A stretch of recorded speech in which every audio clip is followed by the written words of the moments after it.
Hello again, everybody.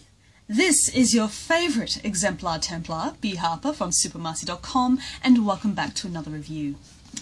Now, I've taken a little bit of a break of reviewing these books because there's quite a few of them. Well, by quite a few, I generally mean like 7 of them. But the fact of the matter is, I just needed a little bit of a break. But I'm back again. So today I'm going to be reviewing Assassin's Creed Black Flag, which of course is adapted from Assassin's Creed Black Flag the game, and chronologically speaking, Black Flag takes place before Assassin's Creed 3 and therefore Assassin's Creed Forsaken, but it also takes place after the events of Assassin's Creed Revelations, Ezio's last story. So, as per usual, this is going to be a spoiler-free review, and before I launch into the review itself, I'm just going to read the back blurb of the book. Here we go. It is the golden age of piracy, and the new world beckons. Edward Kenway, the brash young son of a wool merchant who dreams of gold, cannot resist the lure of a life of glory on the high seas. When his family homestead is attacked, there seems like no better time to escape, and Kenway soon establishes himself as one of the most deadliest privateers of his day. But greed, ambition, and betrayal follow closely in his wake. And when evidence of a crippling conspiracy begins to surface, threatening to destroy everything he holds dear, Kenway can't resist the urge for retribution. And so, he is drawn into the centuries-old battle between the Assassins and the Templars. So, I made it pretty damn obvious that Assassin's Creed Forsaken is the best of Oliver Bowden's adaptations, and still remains so. But in saying that, I was a huge fan of Assassin's Creed Black Flag, the game, but it wasn't without its flaws, and I will kind of get into that as we go on. So, Edward Kenway is very, very different from every other character in the books. Why? Well, he was never born an assassin, or a Templar, for that matter. Neither of his parents were part of the Order, and Edward Kenway is perhaps, so far, the only character who for the longest time did not don the hood, or the cross. So Edward is a very fascinating character because he is an unknown quantity. Even though at heart he is a good person, he's a privateer. He wishes for glory, he wants money, he wants capital, he wants title. He wants a reason for people to notice him. And what better way to do it than to take to the high seas and gather a lot of notoriety as a privateer. I do like the character of Edward, but at the same time his story is somewhat controversial. Not because it's not exciting, because it's got quite a few of that, or quite a lot of excitement I should say, but it's because, for the most part, he seems to be drifting to and from his purpose. Eventually he does find his calling as an assassin, and he becomes a paragon of the Order, eventually. But for the longest time, he doesn't know what he wants. He wants to be rich, and he wants to, make a life for himself, and he wants to support his wife back home. But other than that, he doesn't have an aim. He doesn't have a true reason to get up in the morning and do what he does, other than for the sake of greed. So Edward is hardly he's hardly a saint. We all know that. But at the same time, you know that deep down he is trying to find a reason to be in life. And it's something that we all want. We want to have a motivation. We want to have something clear and concise for us to wake up to every morning and strive toward. For the most part, Edward doesn't have that. It makes him fascinating because, unlike Ezio, unlike Altair, unlike his son Haytham, he doesn't really have that much of a plot to go on. He thinks on the fly. He's very spontaneous. So yeah, he's strange. Edward Kenway is an odd duck, and the fact that he's Welsh doesn't really help much. But going on with the book itself, this once again takes place through Edward's perspective. Much like Haytham's, we see things from his point of view.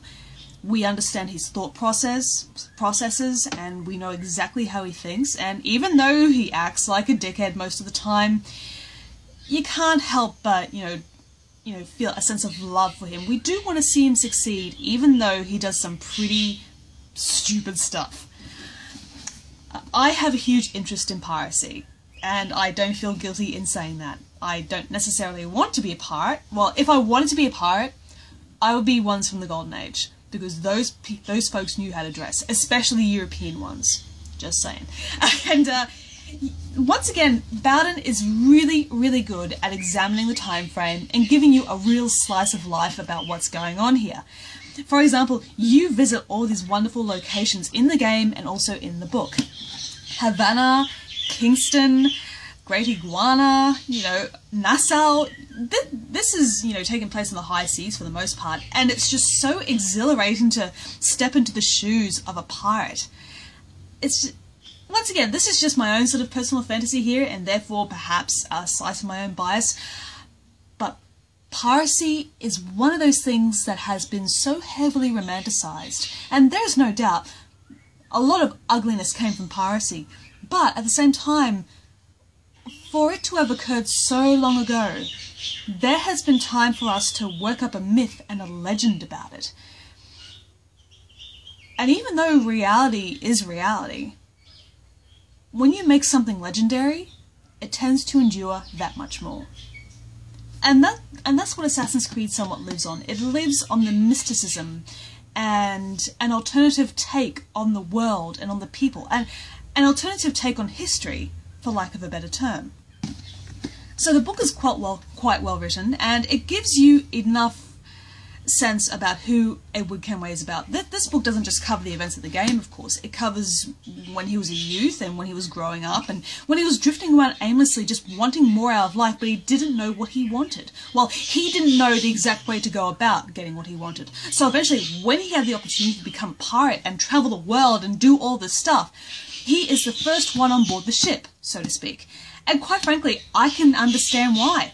I too, if I were like Edward Kenway, if I was living on a farm and I didn't want to be on a farm for the rest of my life, I would be the one who would sign my name up and become a privateer.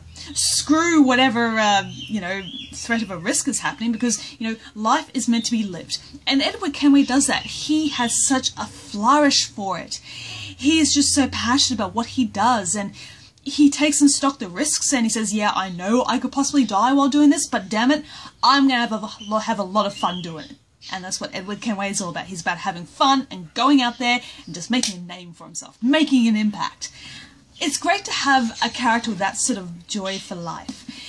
The only character that didn't necessarily have that up front, in terms of the games I mean, was Connor, Haytham's son. Connor is not a bad character, and I remember in the past, not really liking Connor, but that's only because after the characterization of Ezio, who's just so full of life and energy, Connor is very stoic. He's very still and commanding and like really, really big. He's all about presence and doing what is right. He is the paragon of what the Assassin Brotherhood stands for. So after the character of Edward, after the character of Connor, it's a real sort of a breath of fresh air to have that fire back in your assassin character. But I still have a huge appreciation for Connor, so please don't think I don't. What else can be said? Everybody in this book, I swear, this is like the all-stars of pirates as far as video game characters are concerned. Blackbeard, Woodes Rogers, Ben Hornigold, James Kidd, Mary Read, Anne Bonny, Calico Jack Rackham to an extent. Oh my god, and Charles Vane. I love the cast of Assassin's Creed Black Flag in both the book and the video game. It's so great to have these characters that you've heard so much about from history, and history is completely subjective. And I like the fact that Assassin's Creed is able to sort of take what we know and turn it on its head and give us something quite different. Everybody has their own distinct personality, and it's just really, really cool. Now, on the downside, Once again, Assassin's Creed Black Flag was ultimately let down by the motivations of the character and the fact that he spent way too long drifting to and from. He had his little epiphanies along the way that, you know, he is bound for greater things, but he still doesn't act on them. And it's just so frustrating when a character comes this close to realizing that they are bound for bigger and more wonderful things, but just to have them sort of regress back into their previous state. It's so frustrating. But at the same time, people can be like that. A lot of people can be like that. And we can't all be expected to develop on the same level and come to understand our purpose in life all at the same time. Story-wise, the Assassin's Creed Black Flag, the book, moves around at a pretty good pace. Once again, seeing Edward's motivations and who he is as a person helps you understand him and therefore helps you sympathize and cheer for him. But if I had to choose between Assassin's Creed Forsaken and Black Flag, I still go for Forsaken. Forsaken has a true force behind it. It has this very powerful character who isn't afraid to go out there and prove himself and find his way. He isn't content to just drift around and do nothing. Haytham had a purpose. He had order. He had a sense of balance about him. Edward Kenway is like, for lack of a better term, a loose cannon, pun intended. So, even though the alterations between the characters is welcome, I still got to give it over to Assassin's Creed Forsaken, even though Black Flag covers piracy. It's a catch-22. So, all in all, I would give Assassin's Creed Black Flag a, say,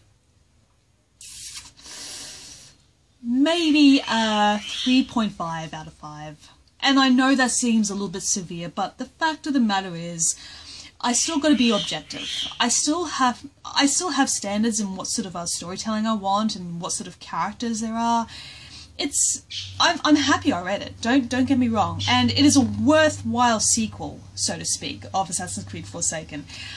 But nah, give me the tale of Haytham Kenway any day. Sorry, Edward. So thank you very much again for listening to me, guys, and as usual, bye-za-voo!